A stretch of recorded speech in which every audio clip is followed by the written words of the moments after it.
Thank you for joining Wars of the Roses. As we continue with Part 4, The Rise of the Knights Templar, from A History of Secret Societies by Arkon Daraul. Chapter 3, The Rise of the Knights Templar. In AD 1118, 9 knights concerned for the welfare of pilgrims to the Holy Land bound themselves together in the creation of a knightly order. In under 200 years, this organization had become one of the most powerful single entities, if not the greatest, in Europe. A few years later, it was utterly destroyed. The zeal of religion, the conditioning which made men support a dedicated cause with all their might, was likewise the instrument of their destruction. Nothing less than religious fervor could have smashed the order, as nothing less could have created it. Were the Knights Templar devil worshippers, secret Saracens indulging in obscene orgies? Did they adore a head, spit on the cross, use the word Yallah, O Allah, in their rituals? Did they learn their ways from the terrible sect of the Assassins? Nobody really knows the answers, but the story of the rise and fall of the Templars is something well worth studying. The original objective of the order, which immediately became the subject of applause throughout Christendom, was to combine the two functions of monk and knight, to live chastely and fight the Saracens with the sword and spirit. The sweet Mother of God was chosen as their patroness, and they bound themselves to live in accordance with the rules of St. Augustine, electing as their first leader Hugh de Payens. King Baldwin II granted them a part of his palace to live in and gave them a grant towards their upkeep. They vowed to consecrate their swords, arms, strength, and lives to the defense of the mysteries of the Christian faith, to pay complete and utter obedience to the orders of the Grand Master, to fight whenever commanded, regardless of perils, for the faith of Christ as they understood it. Among the vows taken were those which forbade their yielding even a foot of land to the enemy, and not to retreat, even if attacked in the proportion of 3 to 1. They chose the name Militia Templi, soldiers of the temple, after the temple supposedly built by Solomon in Jerusalem, near which they had been assigned quarters by the king. Philip the Fair. Some say that the Templars derived the idea of their order from that of the Hospitallers, who looked after Catholic pilgrims to Palestine, for there was little hospitality to be had from the native Orthodox Christians of those parts. Others showed that there was an even older order from which they received their inspiration. No reliable evidence on this point is, however, available. Although the Templars were so poor that 2 men had to share a horse, and their seal commemorated this decades after they became one of the richest communities of their time, they soon attracted favorable notice and support. Only 1 year after their establishment, Fulk, Count of Anjou, who had come to Jerusalem on a pilgrimage, joined as a married member and gave them an annual grant of 30 pounds of silver. This example was soon followed by other devout Western princes. For the first 9 years of their existence, the knights continued to live a life of chastity and poverty in accordance with their vows. They adopted a striped white and black banner called the Bows d'Ant, after their original piebald horse, and this word also became their battle cry. Special raiment they had none, and they wore whatever clothes were given to them by the pious. But little by little, as one writer puts it, they were to become haughty and insolent. Baldwin of Jerusalem, who had been a prisoner in the hands of the Saracens and knew of their disunity, realized at about this time that Islam must eventually unite against the Christian invasion, and he decided that the Templars would prove ideal allies in the battles which were to come. In 1127, therefore, he sent 2 Templars with his strong recommendation to the Pope, applying for official recognition of the order by the Holy See. They had an introduction to St. Bernard himself, the abbot of Clairvaux, who was known to be an admirer of theirs and who was a nephew of one of their envoys. Then the Grand Master himself arrived in Europe and received the eulogistic opinion of the abbot. They go not headlong into battle, but with care and foresight, peacefully as true children of Israel. But as soon as the fight has begun, they rush without delay upon the foe, and know no fear. One has often put to flight 1,000, 2 10,000, gentler than lambs and grimmer than lions. Theirs is the mildness of monks and the valor of the knight. This testimonial was a part of the campaign to help the Templars in their efforts at recognition. On the 31st of January, 1128, the Master appeared before the Council of Troyes. This formidable body consisted of the archbishops of Reims and Sens, 10 bishops and a number of abbots, including St. Bernard himself, presided over by the Cardinal of Albano, the papal legate. They were approved, and Pope Honorius chose for them a white mantle, completely plain. The Red Cross was added by order of Pope Eugenius III in 1146. Hugh de Pin now took his delegation through France and England and collected a number of recruits. Gifts and grants were showered upon the order. Lands, rents, and arms were forthcoming from all quarters. Richard I of England was enthusiastic about them. By 1133, King Alfonso of Aragon and Navarre, who had fought the Spanish Moors in 29 battles, had willed his country to them, although when the Moors finally laid him low, his nobles prevented the Templars from claiming their rights. In 1129, the Master, accompanied by 300 knights recruited from the noblest houses of Europe, led a huge train of pilgrims to the Holy Land. It was at this time that the Templars formed part of the Christian contingent which, allied with the assassins, tried to take Damascus. Were they, as the Orientalist von Hammer alleges, connected in some secret way with the assassins? It is an historical fact that the assassins were prepared to adopt Christianity if they could gain greater power thereby. Christianity, that is, on the surface. Hammer points to the similarity of the two organizations. The followers of Hassan ibn Sabah were in contact with the Templars and had a similar method of organization. They were in existence before the Templars were formed. The Ismailians, assassins, was the original, and the Order of the Templars the copy. The balance of Western opinion is against this contention, more particularly because one feels from wide reading of historians, great sympathy is felt for the cruelly treated and arbitrarily dispossessed Templars.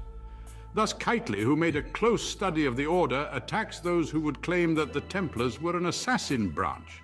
When nearly 30 years after their institution, the Pope gave them permission to wear a cross on their mantle, like the rival Hospitaller order, no color could present itself so well suited to those who daily and hourly exposed themselves to martyrdom as that of blood, in which there was so much of what was symbolical. With respect to internal organization, it will, we apprehend, be always found that this is for the most part of the growth of time and the product of circumstances, and is always nearly the same where these last are similar.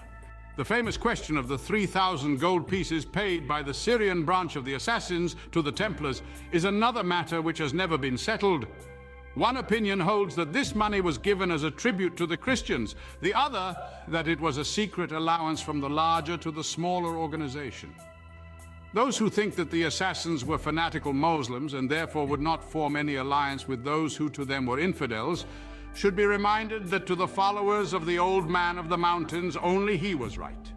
And the Saracens who were fighting the holy war for Allah against the Crusaders were as bad as anyone else who did not accept the assassin doctrine. The original seal of the Templars. Grave charges against the Templars during the Crusades included the allegation that they were fighting for themselves alone. More than one historical incident bears this out. The Christians had besieged the town of Ascalon in 1153 and were engaged upon burning down the walls with large piles of inflammable materials. Part of the wall fell after a whole night of this burning. The Christian army was about to enter when the master of the temple, Bernard de Tremolay, claimed the right to take the town himself. This was because the first contingent into a conquered town had the whole spoils. As it happened, the garrison rallied and killed the Templars, closing the breach. There seemed good grounds for believing that the power which they had gained caused the Templars to devote their efforts as much to their own order's welfare as to the cause of the cross, in spite of their tremendous sacrifices for that cause. Having no loyalty to any territorial chief, they obeyed their master alone, and hence no softening political pressure could be put upon them. This might well have led to an idea that they were an invisible superstate, and this does show some similarity with the invisible empire of the assassins. If none can deny their bravery, their high-handedness and exclusivity in less than 150 years after their founding gave them the reputation of considering themselves almost a law unto themselves. One of the most disgraceful acts which stain the annals of the Templars, says even one of their ardent admirers, occurred in the year 1155 when Bertrand de Blancfort, whom William of Tyre calls a pious and God-fearing man, was master of the order. In a contest for the supreme power in Egypt, which the viziers, bearing the proud title of Sultan, exercised under the phantom caliphs, Sultan Abbas, who had put to death the caliph, his master found himself obliged to fly from before the vengeance of the incensed people. With his harem and his own and a great part of the royal treasures, he took his way through the desert. A body of Christians, chiefly Templars, lay in wait for the fugitives near Ascalon. The resistance offered by the Muslims was slight and ineffectual. Abbas himself was either slain or fled, and his son Nasruddin professed his desire to become a Christian. The far larger part of the booty, of course, fell to the Templars. But this did not satisfy their avarice. They sold Nasruddin to his father's enemies for 60,000 pieces of gold, and stood by to see him bound hand and foot and placed in a sort of cage or iron-latticed sedan on a camel to be conducted to Egypt, where a death by protracted torture awaited him. It was not the Templars alone who were guilty of arrogance and worse. The Hospitallers had deteriorated from their first fine beginnings, and the annals of both orders are not innocent of unpleasantness, though they are indeed well filled with tales of glory. The Hospitallers, for instance, refused to pay tithes to the Patriarch of Jerusalem, even going so far as to erect immense buildings in front of the Church of the Holy Sepulchre as a practical demonstration of their own importance. When the Patriarch entered this church, they rang their bells so loudly that he could not make himself heard. There is an occasion recorded when the congregation was assembled in church, the Hospitallers rushed into it in arms and shot arrows among them as if they were robbers or infidels. These arrows were collected and hung up on Mount Calvary, where Christ had been crucified, to the scandal of these recreant knights. On applying to Pope Adrian IV for redress, the Syrian clergy found him and his cardinal so prepossessed in favor of his enemies, bribed by them, as was said, that they had no chance of relief. This then was the background of the rise of the Templars and the flavor of their environment. If one adds to these elements the fact that various very heterodox sects, Gnostic, Manichae and the rest, still lurked in the Holy Land, together with a great deal of magic and superstition of every kind, there is a possibility, to say the least, that the Templars were infected by it. The contention which has been made that such heresies and archaic religions and practices did not survive until the Templar period is demonstrably false. Although much play has been made of it by those who would defend the order, for do such sects not endure there until this day? This is not to say that the Templars were guilty of the practices which formed the substance of the confessions later to be wrung from them by barbaric torture, which we will examine in due course. But a secret tradition and magical rites may well have played a part in their hidden lore and practices.